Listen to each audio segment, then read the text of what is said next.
নমস্কার নমস্কার সবাই কেমন আছেন? আশা করছি সবাই ভালো আছেন। আর আজকে আমি আপনাদের সাথে একটা সহজ রেসিপি শেয়ার করব, সেটা হচ্ছে আলুর পরোটা।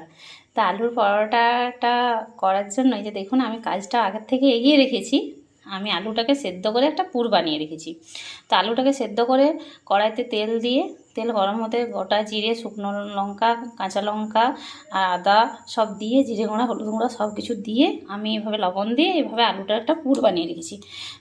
আলুটার পুরটা আগের থেকে বানিয়ে রেখেছি। অনেকে আলু পরোটা বানান, তো তারা আটাটা মেখে তার মধ্যে পুরটা দিয়ে, আটার লেচিটার মধ্যে পুরটা দিয়ে সেভাবে আলু পরোটা বানান। কিন্তু আমি একটু সহজভাবে করব। তো আমি এটা আলুটার সাথে আটাটা দিয়ে আলুটা মাখবো, এইভাবে আমি বানাবো আলু। তো চলুন আমি আটাটা মেখে নিই আলুটা দিয়ে। তো আমি এইভাবে আলুটা দিয়ে, পুরটা দিয়ে আমি আটাটা এইভাবে মেখে নেব।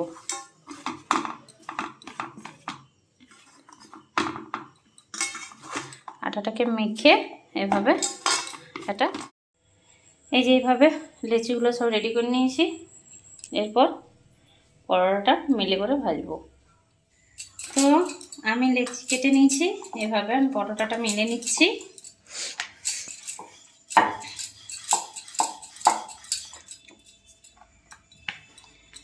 তো এইভাবে মেলে নিচ্ছি। অলরেডি আমি একটা পরোটা তাওয়াতে দিয়ে দিয়েছি।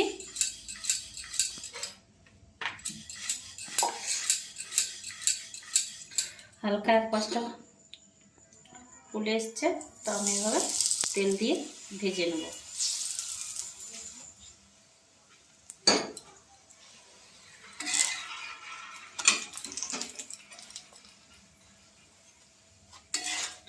তো এইভাবে লাল লাল করে দু সাইডটাই ভেজে নেব।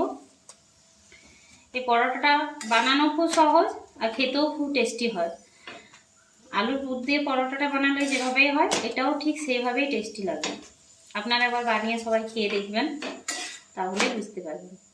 এভাবে দু সাইডটাই ভালো করে ভেজে নেব। তো আমার পরোটা এই যে রেডি হয়ে গেছে। আমি এভাবে থালাতে দিয়ে দিয়েছি। তো এই পরোটাটা আপনারা চাটনির সাথেও সার্ভ করতে পারেন, আর এভাবে একটা তরকারির সাথেও পরিবেশন করতে পারেন।